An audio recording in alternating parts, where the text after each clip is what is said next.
എല്ലാ പ്രിയപ്പെട്ടവർക്കും സ്നേഹവന്ദനം. മത്തായി എഴുതിയ സുവിശേഷം 14-ാം അധ്യായത്തിൽ നിന്നുള്ള ചോദ്യങ്ങളാണ് ഇന്നത്തെ വീഡിയോയിൽ.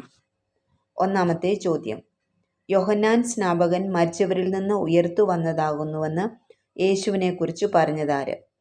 ഉത്തരം: ഇടപ്രഭുവായ ഹെരോദാവ്. 14-ാം അധ്യായം 1-2 വാക്യങ്ങൾ.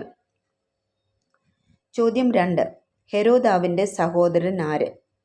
ഉത്തരം: ഫിലിപ്പോസ്. 14-ാം അധ്യായം 3-ാം വാക്യം. ചോദ്യം 3: ഹെരോദാവിൻ്റെ സഹോദരനായ ഫിലിപ്പോസിൻ്റെ ഭാര്യ ആര്? ഉത്തരം: ഹെരോദ്യ. 14-ാം അധ്യായം 3-ാം വാക്യം. ചോദ്യം 4: ഹെരോദാവ് യോഹന്നാനെ തടവിലാക്കിയത് എന്തിന്? ഉത്തരം: ഹെരോദ്യ തനിക്ക് ഭാര്യയായിരിക്കുന്നത് വിഹിതമല്ല എന്ന് യോഹന്നാൻ അവനോട് പറഞ്ഞതുകൊണ്ട്. 14-ാം അധ്യായം 3-4 വാക്യങ്ങൾ. ചോദ്യം 5: ഹെരോദാവ് യോഹന്നാനെ കൊല്ലുവാൻ ഭയപ്പെട്ടതെന്തുകൊണ്ട്? ഉത്തരം: പുരുഷാരം യോഹന്നാനെ പ്രവാചകനെന്ന് എണ്ണുക കൊണ്ട്. 14-ാം അധ്യായം 5-ാം വാക്യം. ചോദ്യം 6: ഹെരോദാവിൻ്റെ ജനന ദിവസം സഭാമധ്യേ നൃത്തം ചെയ്ത് ഹെരോദാവിനെ പ്രസാദിപ്പിച്ചത് ആര്? ഉത്തരം: ഹെരോദ്യയുടെ മകൾ. 14-ാം അധ്യായം 6-ാം വാക്യം. ചോദ്യം 7: യോഹന്നാൻ സ്നാപകൻ്റെ ഉടലെടുത്ത് കുഴിച്ചിട്ടതാര്? ഉത്തരം: യോഹന്നാൻ്റെ ശിഷ്യന്മാർ. 14-ാം അധ്യായം 11-ാം വാക്യം.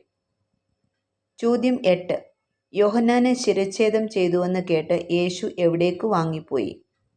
ഉത്തരം: നിർജ്ജനമായൊരു സ്ഥലത്തേക്ക്. 14-ാം അധ്യായം 13-ാം വാക്യം. ചോദ്യം 9: ഈ സ്ഥലം മരുഭൂമി അല്ലോ? നേരവും വൈകി. പുരുഷാരം ഗ്രാമങ്ങളിൽ പോയി ഭക്ഷണ സാധനങ്ങൾ കൊള്ളേണ്ടതിന് അവരെ പറഞ്ഞയക്കണമെന്ന് ആരോട് പറഞ്ഞു? ഉത്തരം: ശിഷ്യന്മാർ യേശുവിനോട്. 14-ാം അധ്യായം 15-ാം വാക്യം. ചോദ്യം 10: അവർ പോകുവാൻ ആവശ്യമില്ല, നിങ്ങൾ അവർക്ക് ഭക്ഷിപ്പാൻ കൊടുപ്പീനെന്ന് യേശു പറഞ്ഞപ്പോൾ ശിഷ്യന്മാർ പറഞ്ഞ മറുപടി എന്ത്? ഉത്തരം: 5 അപ്പവും 2 മീനുമല്ലാതെ ഞങ്ങൾക്കിവിടെ ഒന്നുമില്ല എന്ന്. 14-ാം അധ്യായം 16-17 വാക്യങ്ങൾ. ചോദ്യം 11: യേശു വാഴ്ത്തി നൽകിയ 5 അപ്പവും 2 മീനും കൊണ്ട് തിന്ന് തൃപ്തരായവർ എത്ര? ഉത്തരം: സ്ത്രീകളെയും പൈതങ്ങളെയും കൂടാതെ ഏകദേശം 5000 പുരുഷന്മാർ. 14-ാം അധ്യായം 17 മുതൽ 21 വരെയുള്ള വാക്യങ്ങൾ. ചോദ്യം 12: 5 അപ്പവും 2 മീനും കൊണ്ട് പുരുഷാരം തിന്ന് തൃപ്തരായി ശേഷിച്ച കഷണം എത്ര കുട്ട നിറച്ചെടുത്തു? ഉത്തരം: 12 കുട്ട. 14-ാം അധ്യായം 20-21 വാക്യങ്ങൾ. ചോദ്യം 13: രാത്രിയുടെ എത്രാം യാമത്തിലാണ് യേശു കടലിന്മേൽ നടന്ന് ശിഷ്യന്മാരുടെ അടുക്കൽ വന്നത്? ഉത്തരം: 4-ാം യാമത്തിൽ. 14-ാം അധ്യായം 25-ാം വാക്യം. ചോദ്യം 14: യേശു കടലിന്മേൽ നടന്നത് കണ്ട് ഞാൻ വെള്ളത്തിന്മേൽ നിന്റെ അടുക്കൽ വരേണ്ടതിന് കൽപ്പിക്കണമെന്ന് യേശുവിനോട് പറഞ്ഞതാര്? ഉത്തരം: പത്രോസ്. 14-ാം അധ്യായം 28-ാം വാക്യം.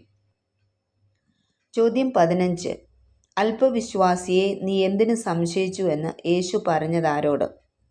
ഉത്തരം: പത്രോസിനോട്. 14-ാം അധ്യായം 31-ാം വാക്യം.